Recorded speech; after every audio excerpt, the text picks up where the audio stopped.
everyone, welcome to Cooking with Lita B. So I know it's been a while since I've made a video, but tonight I decided to do a special video which is challah.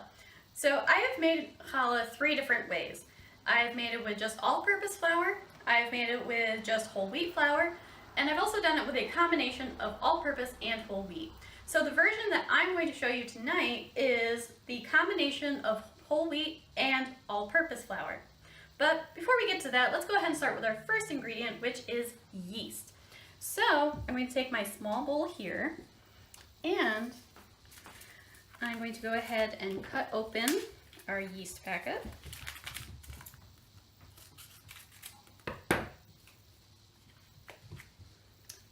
Okay, and we are going to need 2 teaspoons of yeast for this recipe. So 1, 2. Okay, set this off to the side. All right, and next we need a pinch of sugar. This will help your yeast and will give your yeast something to feed off of. Pardon the cat in the background, he's a little squirrely tonight.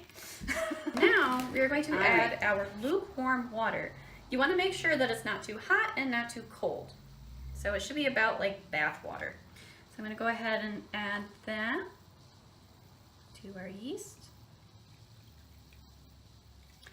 And now we're going to dissolve our yeast and our sugar. So we're going to stir this around with a fork. I find that works pretty well.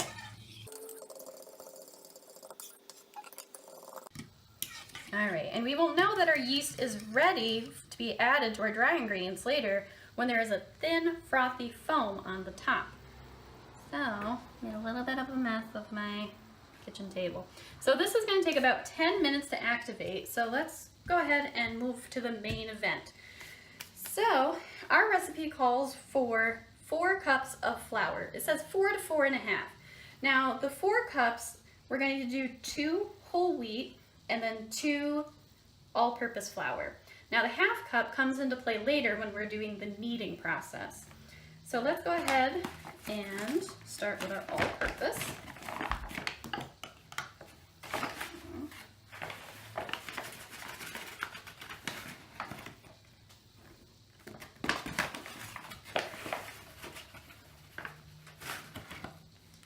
Okay, there's the 2 cups of all-purpose flour. Now we have our whole wheat.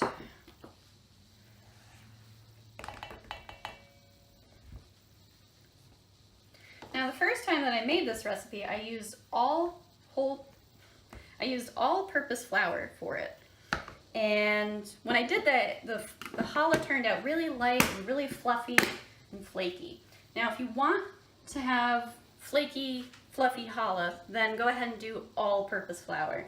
But if you want something that's a little denser, make you feel a little bit better about yourself, go ahead and use all whole wheat. But I find that this blend of the whole wheat and the all-purpose flour works really well. So next we're going to do 2 teaspoons of salt. 1 and 2. Okay? And then next we are going to do a 1/4 cup of sugar. I typically like to use raw sugar, but if you have granulated sugar, it works just as well. So we have our 1/4 cup there. Okay, let's set that off to the side. All right, so now we are going to mix our dry ingredients. Now, if you notice, I don't have a sifter, and this recipe actually calls for you to sift it, but I never use a sifter. You know, works just as well. So I'm going to use a whisk. So I'm going to combine all these ingredients together.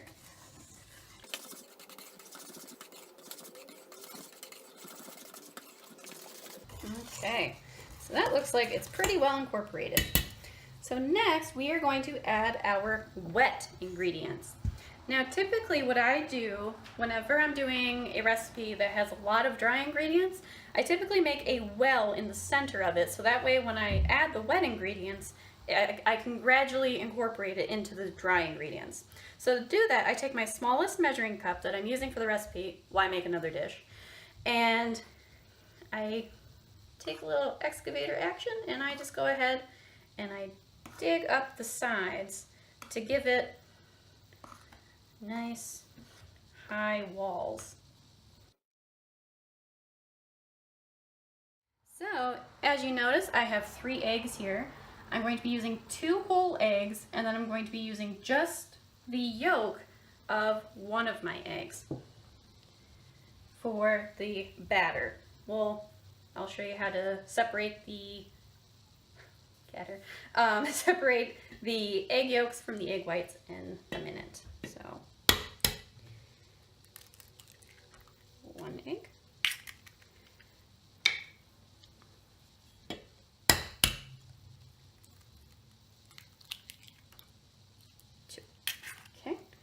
All right, so let's go ahead and do the separation of our egg white and egg yolk. So I've seen all these tricks on social media saying that you can use a water bottle, but just use the eggshells. It's sharp enough. It should be able to separate the egg white from the egg yolk by itself. Okay, that looks pretty good. So I'm going to incorporate that in there. Okay. All right, so next I'm going to add a 1/4 cup of oil. So I actually need this.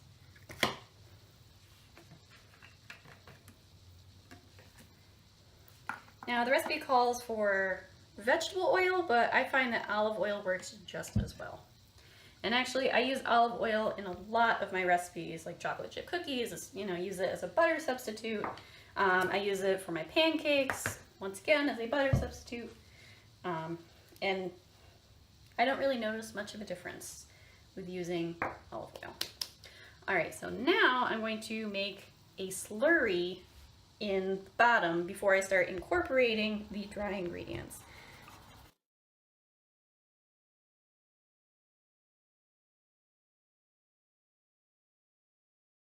Take a look at our yeast. Oh, excellent. It's starting to get that, well, it's starting, it's already had it. It has its thin frothy layer, so we are going to go ahead and add that to our dough.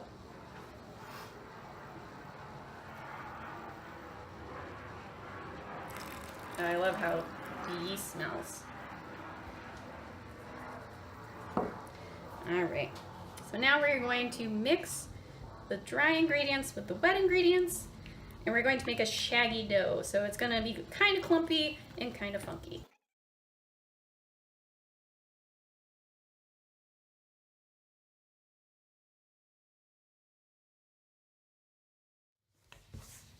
Oops, launched some of my dough.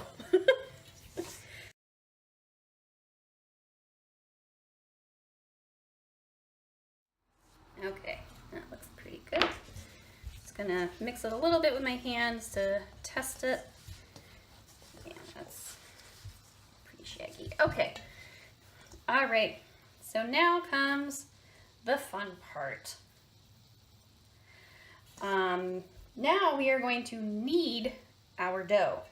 Now, if you notice, I don't have a standing mixer.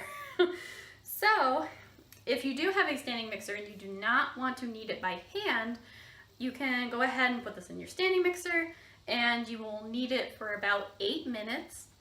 And then you're going to gradually add a little bit of flour at a time, and then it'll start to take its ball shape. But if you want to go old school with me, go ahead and stick around, and I will show you how to knead by hand. So I have a cutting board here that I am going to make sure is well floured, because this dough is very, very sticky when it starts out. So I'm just going to add flour all over this because it's going to be messy. All right, then I'm going to turn out my dough onto my kneading surface. All right, so the way to knead dough is you're going to fold it kind of like a towel. You're going to go over, over, then you're going to use the heel of your hand to push it down. Over, over, push down. Over, over, push down. And then you're just gonna keep doing this. And you can add flour as you need it. And if it's still feeling really tacky, then just keep adding flour. All right, so my hands are sore, but we have a ball of challah so far. So we know that it's ready when it holds its shape and that it's not sticky anymore. So next, we are going to take a bowl and we're going to oil it with a little bit more olive oil. And I'm just going to take my hand, a little bit around.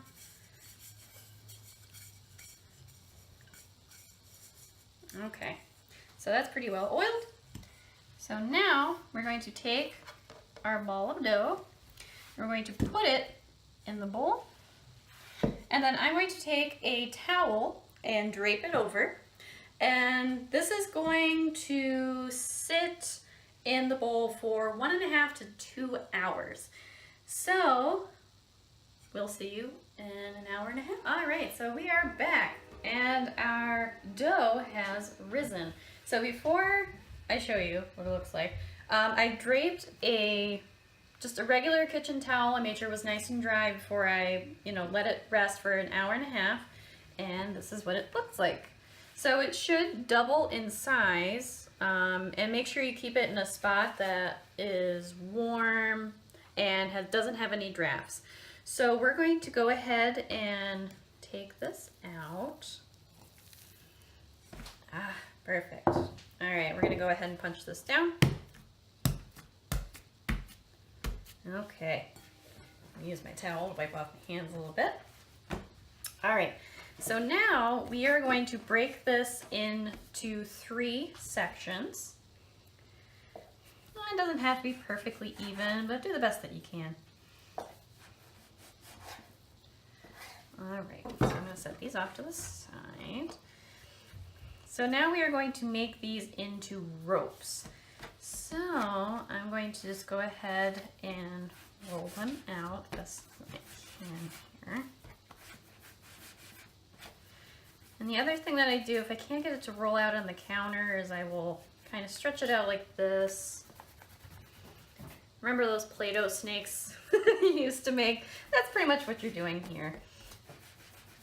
And just kind of wiggling it, pushing it out from the middle to the outside.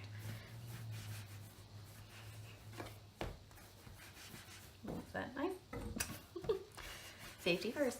All right, I'm just gonna, and you want it to be about 16 inches long, but it doesn't have to be exact. I mean, who has a measuring tape in their kitchen? All right. Okay. All right. Now, if it starts to pull back like a lot after you form it into this shape, that means it needs to rest for a little bit longer. So you can just put a little more flour on it, set it off to the side, and then come back to it. All right, so this one is good. Move this to my baking sheet. All right.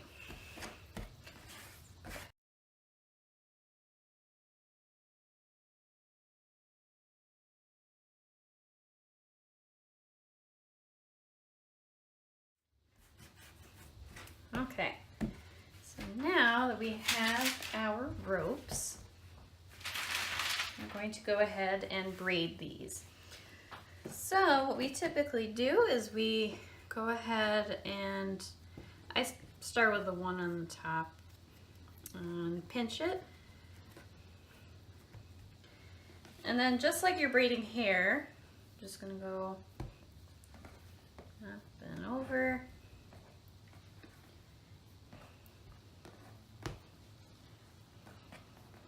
Okay. I'm gonna try to make that look a little bit nicer.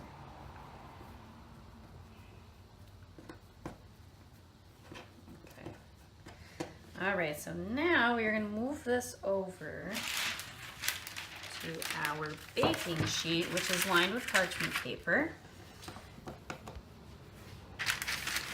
And we're going to sprinkle some more flour on this.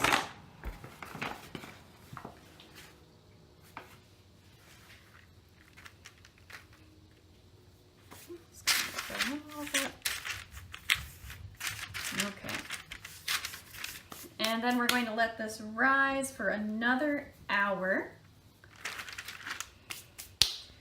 And we'll see you then. All right, so we're at the last step, which is the baking process. So as you can see, after we let our challah sit for a while, it got puffy and pillowy. So now we are ready for our egg wash.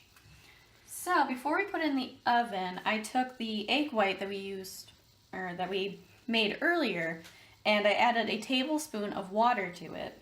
And I just kind of stirred it around. And now what I'm going to do is I'm going to brush it over the bread dough. You want to make sure that you get it in all those little cracks and crevices, so that way it stays moist, and this will help give it that nice eggy flavor that challah is famous for. And don't be shy, just get it everywhere you can.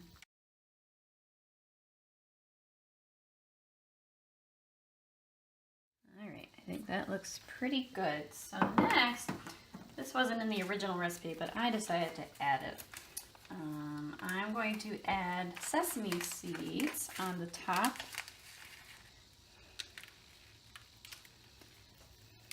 Just get a little bit of something.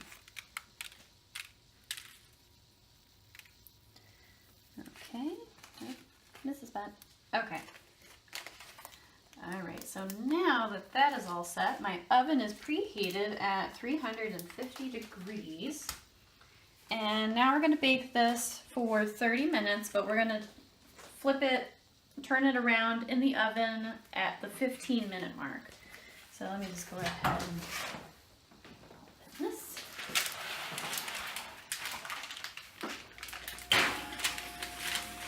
Okay, and I'm going to set my timer for 15 minutes so I can turn it. And then we should be all set.